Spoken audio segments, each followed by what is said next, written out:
Hello there, and welcome to Tales of the Jedi Choices, also known as The Fall of Count Dooku. Did you say Tales of the Jedi? Maybe, I don't know. That's what it sounded like. I said Tales, but you know, shit be chailing, you know? Shit do be challin'. Joining me as always, the Sith Hawkron Naomi. Hi. And it is I, the Jedi Hawkron Tyler. Say hi. Hi. Here you go. Be polite. Nah.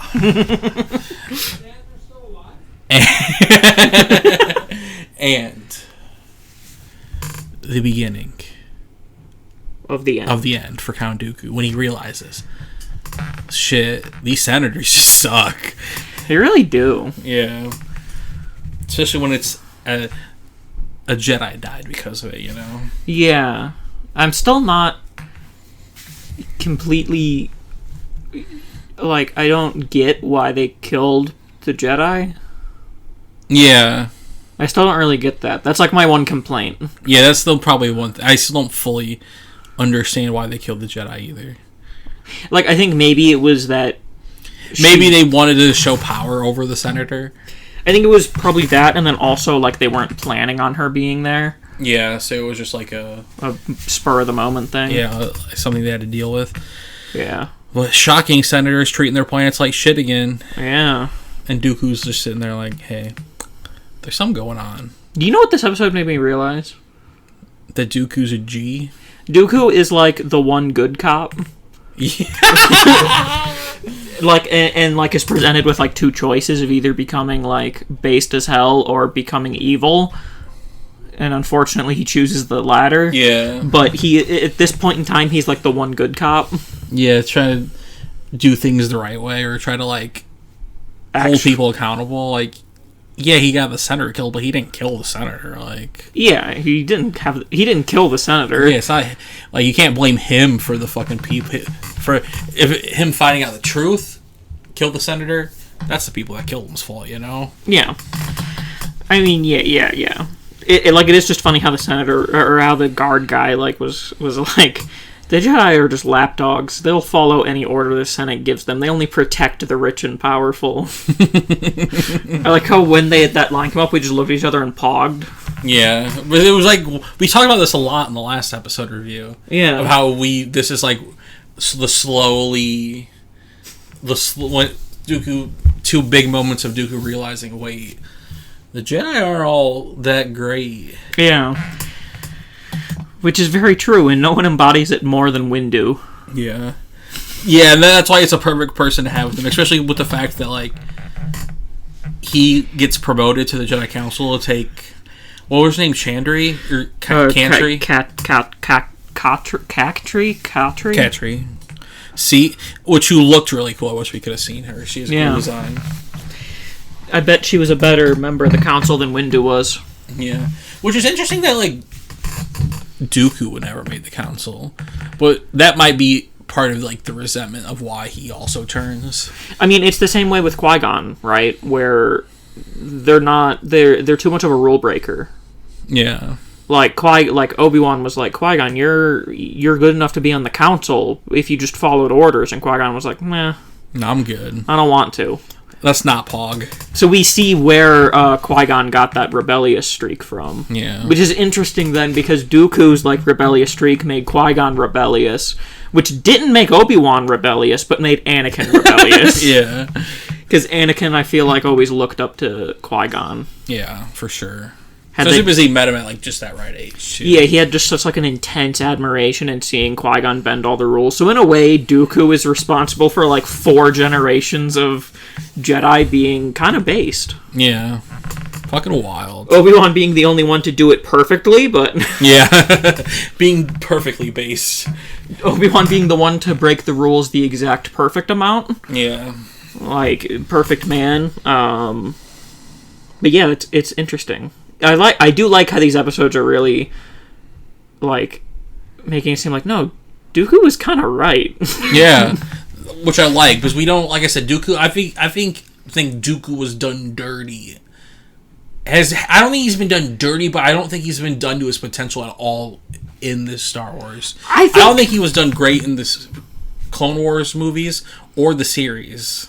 I would honestly, I would very much say Actually, that, I lied. He had pajamas on in one episode of the Clone Wars, so was done great in the series. I would definitely say, I think it is fair to say he was done dirty. Yeah. Like, we see, like, little bits of it, like, 1 to 3 times in the Clone Wars, he actually, like, does something, and it's really cool. Mm-hmm. Like, I like whenever we see him fight in the Clone Wars, but we don't ever see him do anything in the Clone Wars most of the time. So I would say that, yeah, he was definitely done dirty. Yeah, because I feel like he definitely has a lot of room for, like, very nuanced... Yeah. Storytelling, yeah. Yeah. It's interesting because I want to see now more of him, like, early on as a Sith, because I think the next episode, based on the title, is going to be about him becoming a Sith Lord. But, like, I want to see, like, do you think maybe a reason he's not very competent at the end, or as, like, interesting, or, like, does not stay as woke, is because he realizes once he joins the Sith that he made the wrong choice and is just going to get fucked over by these people too, and it just, like, kind of gives up towards the end? I think it's a lot of, he gets what's the right word, like, sorry, the planet we were on was the Separatist capital. Okay, what was it called? Raxus Secundus. Is that the planet we see in Bad Batch? Yeah, I think so. Because I feel like we see this planet, like, towards the end in Bad Batch. Yeah, it's the capital of the Separatist movement, which isn't Dooku's planet. Dooku lives on Sereno, which is where we always see him in the Clone Wars, is in his palace on Sereno, which is funny because he doesn't live on the capital. But, like, yeah. I mean, because he's Count of Sereno, but I just had to look that up because I thought the name was familiar. He's not the Duchess of Sorrento? No, he's the Count. Count. 1, 2. Sorry, I got distracted by that. What were you saying? Oh, like... him being, like, realizing soon on that he also made a mistake with the Sith? Does he ever feel... Or do we ever get that in the Clone Wars? I don't... Honestly, he's not super memorable in the Clone Wars to me. Yeah, he doesn't do a whole lot in the Clone Wars. There's, like, he has, like, one really good fight, and then I do like his little storyline with Asajj, but that's mostly just because it's good characterization for Asajj and less so him. Yeah. So, like, he doesn't really get to do much. I've always kind of thought that it is, like, he becomes a Sith, and it does the Sith thing. Like, he's planning to kill Palpatine. Yeah. Like, we know that. He was training Asajj to kill Palpatine with him. And then he can enact his full vision. Yeah, like, and then rule with his vision. So, the way that I see it, at the very least, is he is just kind of going with Palpatine's idea to then, like, while training Asajj, or Savage later on, to help him overpower Palpatine and for him to take Palpatine's place and then enact his own rules. Yeah. But I also think that, like, dark side corruption kind of wore away at his, like, sense of, like, actual justice. Mm-hmm. And just morphs it into more, like, imperial fascism. Yeah. Very similar to what happened to Anakin. Anakin, a lot more aggressive and angry. Yeah, more angst. Whereas Dooku is more, like, calm and measured and, like, analytical in the sense of, like, no, like, we should be doing it this way. Yeah. Whereas Anakin was more, like, guided by passion. But they both want kind of the same thing. Yeah. Anakin was more just very quick into the fascism. Whereas I feel like at this point Dooku isn't full fascist. No. And who knows, maybe if he would have been able to overthrow Palpatine, maybe, like, the Empire wouldn't have been as big of a fascist organization, power. Yeah. Or it would have been, like, I don't know. We don't know what kind of influence Palpatine had on him. And also, like, he's way older than... He's, like, upper 90s or whatever the fuck he is. He's older than Palpatine. Right. Which is always so funny to me. He's older than Palpatine. Mm-hmm. Is it just me? Or does, like, every time we see Mace Windu, it just, like, gives me more ammunition for being like, this guy sucks? that makes me so happy because I've always been on board that train. Because I personally, my only beef with Mace Windu was like he's cool fighter and he's a cool dude. Yeah. But like his sticklingness for the rules is the most annoying shit ever. But like, I feel like you think by the time we get to season 7 of Clone Wars, he'd at least show a little respect to Ahsoka after everything he's been through with Dooku, with Ahsoka the first time, and now Ahsoka being right yet again. Like, you still gonna put disrespect on this woman's name? Fuck you, sir. Fuck you. I mean, that's like the conflict that I always have, right? Like, I think Windu is fucking cool as hell. He's cool as fuck, but I think he's an awesome combatant. I love his fighting style. I love his lightsaber color. He's a really cool guy.